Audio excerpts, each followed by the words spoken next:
nationale.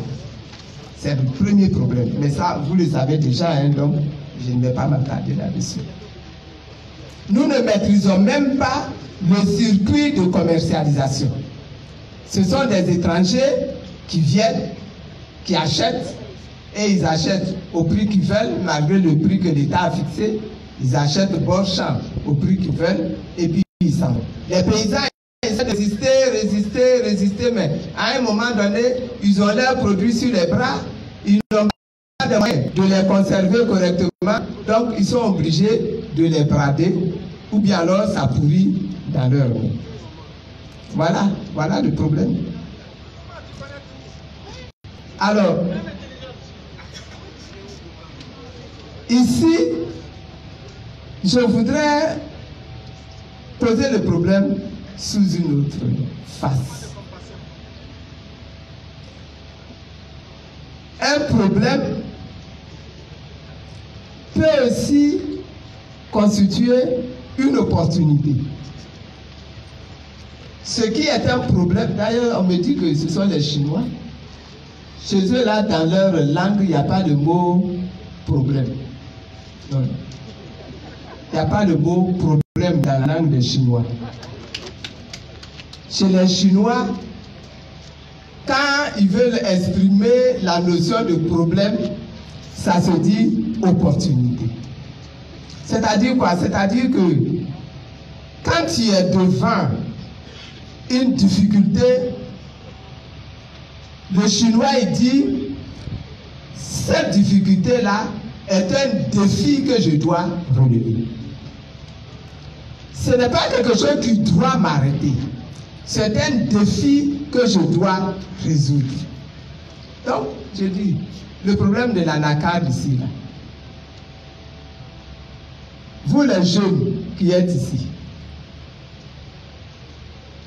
considérez que c'est le défi que, je dirais, Dieu. Je ne dis pas le gouvernement parce que ça, ce n'est pas le gouvernement, ça. Mais c'est Dieu qui vous lance ce défi. Vous avez de l'anacarde, vous ne savez pas comment le commercialiser. Comment vous allez régler ce problème-là? Ne me répondez pas, le gouvernement n'a qu'à venir régler le problème. Le gouvernement, il va faire ce qu'il peut en fonction de l'intelligence qu'il a. Donc, s'il a beaucoup d'intelligence, peut-être il va vous trouver une bonne solution. S'il n'a pas beaucoup d'intelligence, il ne vous trouvera pas une bonne solution. Est-ce que vous voyez? Mais vous-même qui êtes dans le problème, vous-même dont c'est le problème, c'est une opportunité.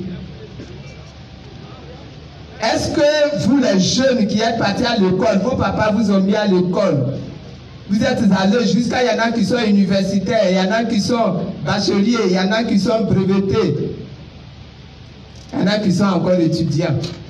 Est-ce que vous êtes assis, vous êtes allé interroger Google pour voir qu'est-ce qu'on peut faire avec l'anacarde pour ne plus dépendre des acheteurs étrangers qui viennent pour acheter l'anacarde. Nos parents produisent l'anacarde déjà. Ils produisent plus d'anacarde même que nous-mêmes, nous ne pouvons consommer. D'abord, il y en a combien qui consomment l'anacarde ici? Il y a combien? Levez les mains ceux qui consomment vraiment l'anacarde.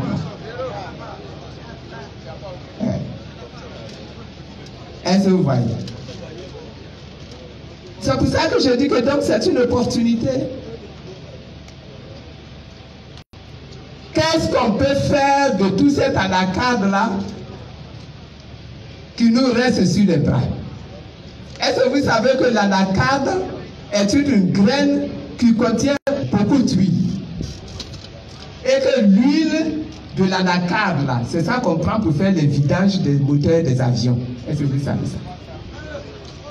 Est-ce que vous savez que quand les Indiens viennent ici et puis ils achètent votre anacarde là, c'est pas seulement pour aller griller et puis manger ça comme arachide, c'est pour aller broyer pour faire de l'huile. Or, l'huile là, nos mamans ici là, savent faire l'huile à partir de l'arachide là. Nos mamans font de l'huile, non? Ou bien, si nos mamans font de l'huile à partir de l'arachide, donc nos mamans là doivent savoir faire de l'huile à partir de l'anacarde. Et l'huile d'anacarde est une huile qui est de bonne qualité parce que c'est une huile qui soigne les gens qui souffrent de cholestérol et tout ça. L'huile d'anacarde, ça les soigne. On n'a pas besoin d'un gouvernement pour faire ça, pour prendre ces initiatives-là. Et vous savez, est-ce que vous savez que la pomme, c'est-à-dire l'anacarde, là, quand vous êtes en train de récolter, là, la plupart du temps, qu'est-ce que vous prenez? La plupart du temps, vous prenez la noix. C'est la noix là que vous cassez, que vous allez griller, ou quelquefois même vous ne grillez même pas, et puis vous vendez ça brut aux Indiens. Mais la pomme d'anacarde là, qui contient du jus, on est d'accord? Est-ce que vous savez qu'à partir de ce jus d'anacarde là, on peut fabriquer de l'alcool? Est-ce que vous savez qu'avec cet alcool-là, qu'on appelle l'éthanol, on peut faire tourner les moteurs diesel?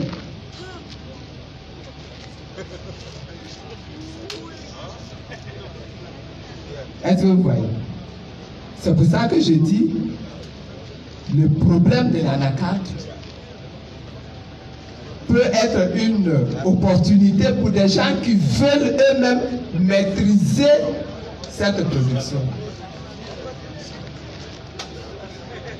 Je ne vais pas aller beaucoup plus loin parce que on va pas, c'est un meeting, c'est pas un cours. Donc je ne vais pas aller beaucoup plus loin, mais c'est un débat qu'on peut reprendre avec les personnes qui se sentent intéressées. Hein. Mais ce que je voudrais que vous saisissiez bien, c'est que chaque problème que nous avons a forcément une solution. Mais que souvent, nous restons dans la difficulté parce que pour apporter la solution là, nous comptons sur d'autres personnes. Nous comptons sur les Indiens qui vont venir acheter notre anacarde et puis qui vont partir. Même le gouvernement, hein, le gouvernement lui-même, il compte sur les Indiens qui vont venir enlever pour amener au port, et puis arriver au port, il va pouvoir prélever le DUS et puis voilà. Alors que l'anacarde, là, il n'y a rien qu'on jette. Il n'y a rien qu'on jette. Vous faites de l'élevage ici. Le tourteau, là, ça permet de nourrir les bœufs et les moutons. Or, tout ça, là, c'est jeté. Donc, celui qui plante l'anacarde, il compte uniquement sur l'amande là. C'est là-dessus seulement lui il compte. Hein. Quand il a recueilli, il fait sécher et puis il vend et il attend l'Indien ou le Pakistanais ou le Vietnamien qui va venir acheter. C'est ça, hein? Ah. Tant qu'on est dans ce schéma-là, on est dans les problèmes. Hein? Il n'y a même pas un jeune même qui va venir dire maman, la noix là d'anacarde là, il faut écraser aujourd'hui là, tu vas faire ma sauce puis je vais manger. Oh, ça se mange. On mange l'arachide, non? Et l'anacarde est plus doux même que l'arachide. Il dit qu'il ne connaît pas. Donc voilà un petit peu ce que je voulais dire. En conclusion, dans ce problème d'anacarde là, on doit avoir plusieurs pieds. On doit avoir un pied qui se bat, qui marche pour que le problème du prix d'achat de la noix là soit réglé, que le prix d'achat soit relevé et que les paysans aient de meilleurs revenus en continuant de produire l'anacarde. Mais comme l'anacarde là, c'est beaucoup, Ce que nous produisons là, c'est beaucoup plus que les exportateurs là peuvent venir acheter. Donc nous-mêmes, prenons notre anacarde et puis transformons pour faire des choses. Donc forcément, ils vont avoir besoin. Ils vont avoir besoin de l'huile. Avec l'huile, on fabrique tout ce qu'on fabrique à partir du pétrole. Avec l'huile, on fabrique les tissus. Avec l'huile, on fabrique les plastiques là, qu'on prend, voilà, les chaises en plastique là. C'est avec l'huile qu'on fabrique tout ça. Et nous sommes là et nous dépendons uniquement des Indiens. Qui eux viennent parce que eux, ils ont déjà leur commerce. Quand ils viennent chez nous là, c'est pas pour développer notre pays, c'est pour faire leur commerce.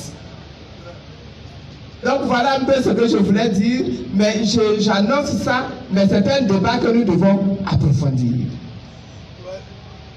Tous ceux qui sont intéressés, c'est que, comme tu es revenu, tu prends ton bâton de pèlerin, c'est un problème que tu dois faire discuter ici. Pour qu'il y ait les deux pieds. Le pied qui se bat pour que le gouvernement règle ce qu'il y a à régler, et le pied qui se bat également pour démontrer que nous-mêmes là, nous sommes capables de prendre notre problème à main et de le résoudre parce que les solutions existent déjà. Ce n'est pas maintenant qu'on va aller faire les recherches pour trouver les solutions. Les solutions là existent déjà. Et ce n'est pas forcément de grosses dépenses, de gros moyens. Parce que je regarde la figure de celui qui est là, qui me regarde là, il est en train de dire, oh, madame, même c'est pas que nous ici on est pauvres, on n'a même pas l'argent pour aller acheter une usine et puis elle est en train de nous fatiguer là. Mais tu n'as pas besoin d'aller construire une usine. Pour faire l'huile là, la machine qu'on prend pour broyer la tchéké là, cette machine là, elle peut te broyer tranquillement ton huile, parfaitement. Tu n'as pas besoin de grand chose. Donc voilà un petit peu ce que je voulais dire. Parce que quand j'ai lu ce dossier sur l'anacarde, j'ai dit, oh, on se retrouve dans le même problème que le café, que le cacao, que le VA, etc. La solution à tous ces problèmes, c'est que nous transformions nous-mêmes nos productions. C'est ça la solution. Nous devons nous-mêmes transformer nos produits. La plupart du temps, ce que nous cultivons, ce sont des choses que nous ne mangeons même pas. Est-ce que vous voyez? Et ça nous crée des problèmes. Mais, par la grâce de Dieu, nous devons savoir que, même si je ne m'assois pas pour manger l'anacarde là tous les jours, hier j'en ai mangé jusqu'à aujourd'hui, j'ai mal au ventre, mais pour que je ne m'assieds pas pour manger que l'anacarde tous les jours, l'anacarde là, je peux transformer. De la même manière, le cacao, je peux transformer. Le café là, je peux transformer. Donc au lieu de prendre des fèves de cacao et puis de vendre ça aux sociétés américaines, je ne sais pas moi, anglaises, etc., je peux moi-même là transformer ici. Et ils en ont besoin. Ils ne peuvent pas se passer du cacao là.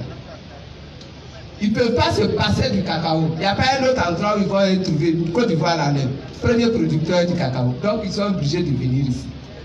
Ils ne peuvent pas se passer de l'anacarde. La Côte d'Ivoire est devenue le premier producteur mondial de l'anacarde. Donc ils ne peuvent pas se passer de nous.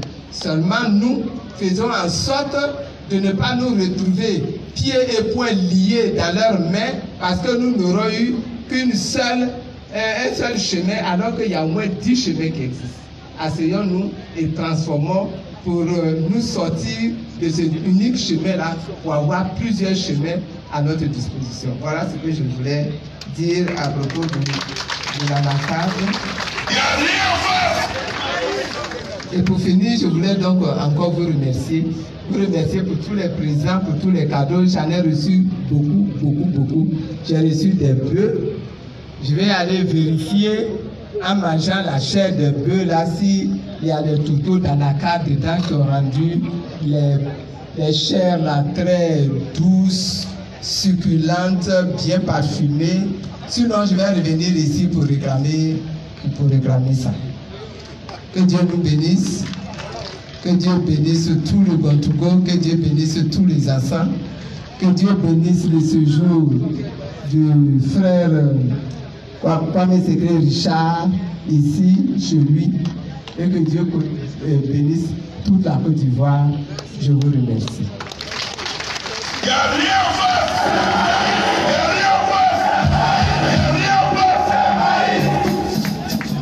Et que Dieu bénisse professeur Simon Eivé Bako, professeur d'industrie de transformation de la Nagata. Vous avez compris, non? Voilà. Merci beaucoup. On va y aller avec Tanti Choc en attendant les dernières consignes.